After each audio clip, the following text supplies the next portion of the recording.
Good morning students. मैं doctor N Kumar Swamy from ISBM university से। विवर्तन का टॉपिक चल रहा है बीएससी सेकेंड ईयर में, तो उस सेकेंड ईयर का ये एक टॉपिक है प्रकाश का द्वि अपवर्तन, डबल रिफ्रैक्शन ऑफ लाइट। इस टॉपिक को आज हम लोग क्लियर करेंगे। तो हम जानते हैं कि जैसे कोई भी पारदर्शी माध्यम है, तो पारदर्शी माध्यम में अगर लाइट जो है इंसिडेंट होती है तो हमको सिंपल एक अभिलंब से पास में या दूर में जो है एक हमको जो है एक अपवर्तित किरण मिलती है, आपतित किरण के सापेक्ष। लेकिन कुछ ऐसे माध्यम होते हैं जिसमें से ये जब आपतित किरण जब पास होती है तो एक किरण ना मिलकर दो किरण प्राप्त होती है, और ये एक बहुत ही अलग गुण है माध्यम का, जिसको हम लोग द्वि अपवर्तन कहते हैं। इस गुण को हम लोग द्वि अपवर्तन कहते हैं। और ये जो गुण है विषमदैशी जो एनाइसोट्रोपिक क्रिस्टल होते हैं उसमें पाया जाता है। तो ऐसे क्रिस्टल जो कि एक अपवर्तित किरणों को दो अपवर्तित किरणों में विभाजित कर देती है, उस घटना को हम बोलते हैं द्वि अपवर्तन। और इस प्रकार का जो गुण होता है, मैंने जैसे बताया कि ये जो विषमदैशी एनाइसोट्रॉपी जो क्रिस्टल्स होते हैं उसमें पाया जाता है। अब विषमदैशी क्रिस्टल होते क्या हैं ये अगर हम समझें, तो ऐसे क्रिस्टल जिसमें विभिन्न दिशाओं में इनका गुण अलग अलग होता है जैसे एक्स दिशा में या वाई दिशा में और जेड दिशा में, तीनों दिशाओं में इसकी जो गुण, इसकी जो अवस्था है वो अलग अलग होती है। तो ऐसे प्रकार के क्रिस्टलों में ये गुण ज़्यादा पाया जाता है। हम क्रिस्टलों को इस प्रकाशीय रूप में दो भागों में बांटते हैं। एक है एक अक्षीय और क्रिस्टल, और दूसरा है द्विअक्षीय क्रिस्टल। एक अक्षीय क्रिस्टल और द्विअक्षीय क्रिस्टल को समझने के लिए सबसे पहले हम लोग जो है प्रकाशिक अक्ष को समझते हैं।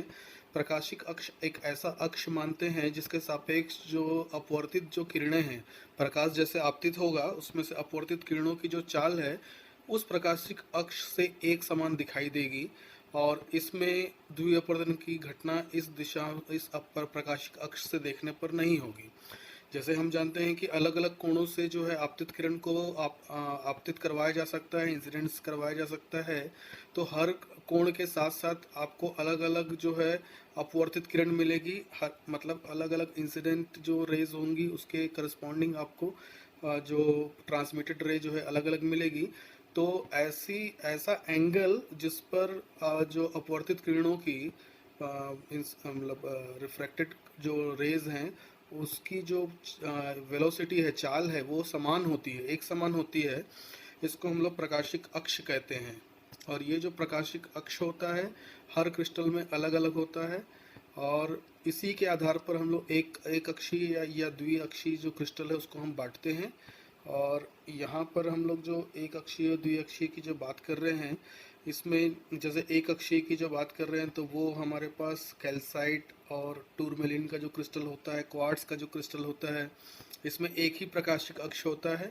इसको एक एक अक्षीय क्रिस्टल कहते हैं। तो कैल्साइट आप याद रखेंगे, कैल्साइट, क्वार्ट्ज और टूरमेलिन का जो क्रिस्टल होता है, ये क्रिस्टल जो है एक अक्षीय क्रिस्टल है, और इसमें एक ही प्रकाशिक अक्ष होता है। जिसमें एक प्रकाशीय अक्ष होगा उसको एक अक्षीय क्रिस्टल कहेंगे, और ये द्वि अपवर्तन की घटना को दर्शाते हैं। लेकिन प्रकाशिक अक्ष से देखे जाने पर वहाँ पे अपवर्तित किरणों की जो चाल हो समान होगी और उसमें द्विअपवर्तन की घटना नहीं होगी। दूसरे टाइप का जो क्रिस्टल है द्विअक्षीय क्रिस्टल है, जिसमें दो प्रकाशिक अक्ष होंगे, और दो प्रकाशिक अक्ष होने के कारण इसे द्विअक्षीय क्रिस्टल कहते हैं।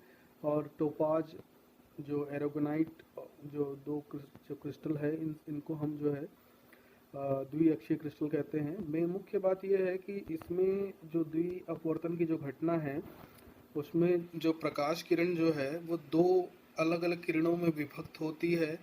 एक किरण ऐसी होती है जो स्नेल का जो नियम है, sine i is equal to sine r, sine i by sine r की जो वैल्यू है, mu is equal to sine i by sine r की जो लॉ है, स्नेल का नियम, एक माध्यम से दूसरे माध्यम में जाने पर जो अपवर्तित और आपतित किरणों का जो कोणों में जो परिवर्तन होता है, और उसके आधार पर जो हम लोग अपवर्तनांक की जो चर्चा करते हैं, स्नेल का नियम वही है। तो स्नेल का नियम जो है इस एक किरण पर लागू होता है, लेकिन एक जो किरण होगा उस पर लागू नहीं होगा, इसलिए इसको हम लोग साधारण किरण, मतलब ये जो किरणें हैं उनको हम लोग दो भागों में बांटते हैं। एक को हम साधारण किरण कहते हैं और एक को असाधारण किरण कहते हैं। ओ रे और ई रे, ये ऑर्डिनरी रे और एक्स्ट्रा ऑर्डिनरी रे को डिफाइन करता है। तो ओ रे और ई रे में हम विभाजित करेंगे। तो ओ रे में स्नेल का नियम लागू होगा और ई रे में लागू नहीं होगा, ऑर्डिनरी और एक्स्ट्रा ऑर्डिनरी जो रे है। अब इसको हम लोग ओ रे और ई रे को अगर थोड़ा सा और एलोबरेट करें तो ओ रे जो है वो इसकी जो वो स्नेल के नियम को पालन करेगा ओ रे, और ई रे जो है पालन नहीं करेगा। और साधारण जो किरण होगी, मतलब ऑर्डिनरी रे जो होगी, वो उसकी जो चाल है, स्पीड जो है, सभी डायरेक्शन में सेम होगी। क्रिस्टल में जो प्रकाश की जो चाल है वो सभी डायरेक्शन में सेम होगा जैसे, लेकिन ई रे जो होगा उसमें वो बराबर नहीं होगा। और प्रकाशिक अक्ष जो होगा उसमें ऑर्डिनरी रे और एक्स्ट्रा ऑर्डिनरी रे दोनों का जो वेलोसिटी है वो सेम होगा। दोनों का जो रिफ्रैक्टिव इंडेक्स भी इक्वल होगा। मतलब एक तरीके से ऑप्टिकल एक्सिस बहुत इंपॉर्टेंट रोल प्ले करेगा। ये रेखीय ध्रुवित होगी, मतलब एक डायरेक्शन में कंपन करेंगे इसके कंपन तलों में। और इसमें जो दोनों किरणों की जो ऊर्जा प्रवाह जो है वो एक ही डायरेक्शन में होगी। मतलब यहाँ पर ओ रे की बात करूँ तो वो जो दो किरणें हैं ओ रे और ई रे को हम इस तरीके से समझते हैं कि एक किरण ऊर्जा प्रवाह की दिशा में जो वेव फ्रंट है, तरंगाग्र है, उस पर कुछ जो है बैंड दिखाई देगी, झुकी दिखाई देगी। और दूसरी जो किरण है वो तरंगाग्र पर लंब होगी। मतलब दोनों जो हैं उनमें ये फर्क होगा, एक लंब होगी और एक उस दिशा में कुछ झुकी हुई दिखाई देगी। तो ये बहुत इंपॉर्टेंट कंसेप्ट है कि ये पांच जो है इसमें डिफरेंस है कि ओ रे और ई रे होते क्या हैं। हाइगन ने इसको समझाने के लिए ये जो 5 पॉइंट्स है उसके अलावा एक और थ्योरी उन्होंने बताई कि जो क्रिस्टल है उसको अगेन उन्होंने दो भागों में बांटा।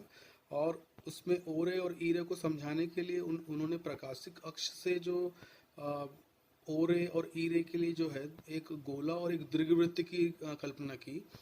तो गोला और दीर्घवृत्त जो है, जैसे जो वृत्त है या स्फीयर है, गोला है, तो यहाँ पर जो वी ओ और वी ई ये एक दिशा में समान होगी। जैसे यहाँ पे मैंने प्रकाशिक अक्ष जो बनाया तो यहाँ पर इस पॉइंट पे और इस पॉइंट पे ये सेम है, तो प्रकाशिक अक्ष पे ये सेम है। और वैसे ही जो है इसमें भी बनाया, लेकिन दोनों में ये अंतर बताया कि एक में जो है दीर्घवृत्त बाहर होगा और एक में दीर्घवृत्त जो है अंदर होगा। और उन्होंने दो क्रिस्टलों के में इसको विभाजित किया, एक को धनात्मक क्रिस्टल बोला, एक को ऋणात्मक क्रिस्टल बोला। तो धनात्मक क्रिस्टल में क्या होगा कि जो एक्स्ट्रा ऑर्डिनरी जो है, असाधारण जो रे है, उसकी जो चाल है वो वीओ से कम होगी और इस जस्ट जो है उसका जो उल्टा होगा रिफ्रैक्टिव इंडेक्स अपवर्तनांक के साथ में। और वैसे ही ऋणात्मक क्रिस्टल में जस्ट उल्टा होगा कि एक्स्ट्रा ऑर्डिनरी का रे का जो है वेलोसिटी ज़्यादा होगा, वेग ज़्यादा होगा, चाल ज़्यादा होगी, और यहाँ पर जो अपवर्तनांक है वो भी जो है अलग अलग होगा। तो इस प्रकार से हम लोग हाइगन की थ्योरी को समझते हैं। और हाइगन की थ्योरी में इस प्रकार से हम लोग ये पूरा, मतलब यहाँ पर एक नया जो है एक घटना की बात कर रहे हैं जहाँ पर एक अपवर्तन ना होकर दो अपवर्तन हो रहा है, द्वि अपवर्तन हो रहा है। और एक ही आपतित किरण से दो अपवर्तित किरण जो है पैदा हो रही है। और विषमदैशी और समदैशी की डिस्कशन किए हम लोग, जिसमें विषमदैशी में हर दिशा में जो प्रकाश जब इंसिडेंट होगी तो हर दिशा में इसका जो गुण होगा क्रिस्टल का वो अलग अलग होगा। एक अक्षीय द्विअक्षीय की बात की है हम लोग, और धनात्मक और ऋणात्मक जो क्रिस्टल है उसके बारे में बात की है। तो ऐसा ही एक जो क्रिस्टल है वो है कैल्साइट। कैल्साइट में किस प्रकार से द्वि अपवर्तन की घटना होगी और कैल्साइट के क्रिस्टल में जो प्रकाशिक अक्ष किस प्रकार से होगा उसको भी अभी हम लोग क्लियर करेंगे इसी लेक्चर में। अभी थोड़ा सा आगे क्लियर करेंगे हम लोग कि कैल्साइट में किस प्रकार से प्रकाशिक अक्ष होते हैं। तो जो मेन पॉइंट है धनात्मक क्रिस्टल और ऋणात्मक क्रिस्टल, और एक अक्षीय द्विअक्षीय, और साथ में द्वि अपवर्तन का सिद्धांत। यहाँ इसके बाद हम लोग स्टार्ट कर रहे हैं कैल्साइट में किस प्रकार से जो है परिवर्तन होगा वो हम देखेंगे। कैल्साइट में द्वि अपवर्तन की बात कर रहे थे हम लोग। तो कैल्साइट क्रिस्टल में किस प्रकार से द्वि अपवर्तन की घटना होती है उसके लिए यहाँ पे ये डायग्राम के हिसाब से हम क्लियर करेंगे। एक वर्ड है ऑप्टिक्स। तो ऑप्टिक्स में कैल्साइट के क्रिस्टल के नीचे जब हम इसका इमेज देखते हैं तो ये दो इमेजेस दिखेगा। एक को हम लोग ऑर्डिनरी रे बोलेंगे और एक एक इमेज को जो बन रहा है वो एक्स्ट्रा ऑर्डिनरी रे के लिए बन रहा है। और एक छोटा सा यहाँ पे दो पॉइंट्स हैं 1 और 2, और 1 और 2 के ऊपर जब कैल्साइट के क्रिस्टल को हम लोग रोटेट करते हैं एक डायरेक्शन में, तो यहाँ पर 1 2 के सापेक्ष जो है दो और प्रतिबिंब हमको मिलते हैं। तो ये कैल्साइट के क्रिस्टल में द्वि अपवर्तन को दर्शा रहा है। और कैल्साइट के क्रिस्टल में एक और ख़ास बात है कि ये जो दो पॉइंट्स हैं वो जैसे जैसे हम उसको घुमाते जा रहे हैं एक डायरेक्शन में क्लॉकवाइज या एंटी क्लॉकवाइज, वो प्रतिबिंब भी घूमता है। तो इसमें हम ये मानते हैं कि जो प्रतिबिंब जो है वो घूमता है, चारों तरफ घूमता है। जैसे एक के लिए दो प्रतिबिंब जो है 1 और 1 डैश जो है, दो के लिए जो है 2 और 2 डैश। यदि पी डैश को हम घुमा रहे हैं यहाँ पर और पी डैश को घुमाया जाए तो जो 1 डैश है, 1 डैश है और 2 डैश, एक उसमें से एक घूम रहा है और एक नहीं घूम रहा है। जैसे पी डैश को अगर घुमाया जाए तो 1 डैश व 2 क्रमशः 1 और 2 के चारों तरफ घूमते हैं। और इन चारों प्रतिबिंबों को अगर पोलराइड या निकोल द्वारा देखते हैं तो पोलराइड और निकोल के द्वारा हम पाते हैं कि जो 1 डैश और 2 डैश है वो अदृश्य हो जाते हैं। अब इसका मतलब ये है कि इन प्रतिबिंबों से बनने वाला जो तरंगे जो है, बनाने वाली जो तरंगे हैं वो समतल ध्रुवित है।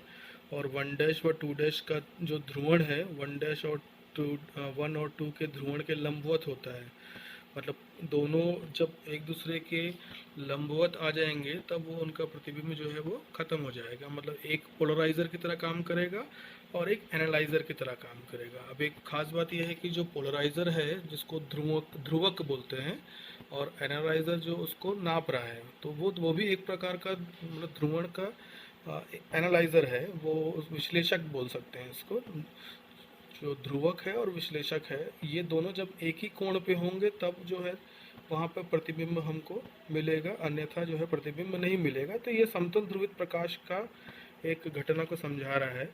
और एक जो प्रतिबिंब जो स्थिर है और एक जो घूम रहा है, तो जो स्थिर है इसको हम लोग ऑर्डिनरी जो है प्रतिबिंब या ऑर्डिनरी रे बोलेंगे। जो प्रतिबिंब स्थिर रहता है वो ओ किरण द्वारा बनता है तथा इसको हम लोग साधारण प्रतिबिंब बोलते हैं। और जो प्रतिबिंब क्रिस्टल के घूर्णन के साथ पहले प्रतिबिंब के चारों तरफ, और इसी क्रिस्टल को अगर हम लोग जो है एक और क्रिस्टल जैसे निकोल से देखें, तो निकोल से जब देखेंगे तो एक दिशा में एक पर्टिकुलर एंगल पे ये प्रतिबिंब जो है गायब हो जाते हैं। तो यहाँ पर जो मेन समझने वाली बात यह है कि एक जो है पोलराइज़र के रूप में उपयोग कर रहे हैं और एक को हम लोग एनालाइज़र के रूप में, पोलराइज़र जो पोलराइज करेगा और एनालाइज़र जिसको विश्लेषक बोल सकते हैं, तो विश्लेषक के रूप में हम लोग जब दोनों एक ही कोण पे होंगे तब हमको प्रतिबिंब मिलेगा, अदरवाइज प्रतिबिंब हमको नहीं मिलेगा। जो इसके समतल ध्रुवित होने की प्रकृति की जो है व्याख्या करते हैं।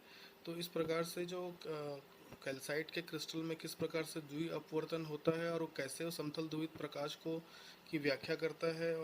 और जैसे लास्ट सेक्शन में हमने जो देखा कि द्वि अपवर्तन की जो घटना है वो क्या है, और ये जो क्रिस्टल है उसका उपयोग क्या है। अब जैसे ये हम द्वि अपवर्तन की बात करें तो द्वि अपवर्तन में ऐसा क्या खास होता है, ऐसा क्या खास चीज़ है जो इसको अलग बनाता है। तो हम लोग जो आज नए टाइप के जो क्रिस्टल्स हैं, नए टाइप के जो मटेरियल्स हैं जिसमें हम लोग सेकेंड हार्मोनिक जनरेशन की बात करते हैं, मतलब एक सोर्स से दो सोर्स की बात करते हैं, तो वहाँ पर हम लोग इस टाइप के क्रिस्टल का उपयोग करते हैं। ख़ास तौर से जो है लेज़र साइंस में इसका बहुत ज़्यादा उपयोग है। ये बायरिफ्रिंजेंस क्रिस्टल जो है लेज़र में बहुत ज़्यादा यूज़ होते हैं, जिसमें एक लेज़र के जो सोर्स है उसको दो लेज़र के सोर्स में बदलने के लिए हम लोग इस प्रकार के क्रिस्टल का उपयोग करते हैं।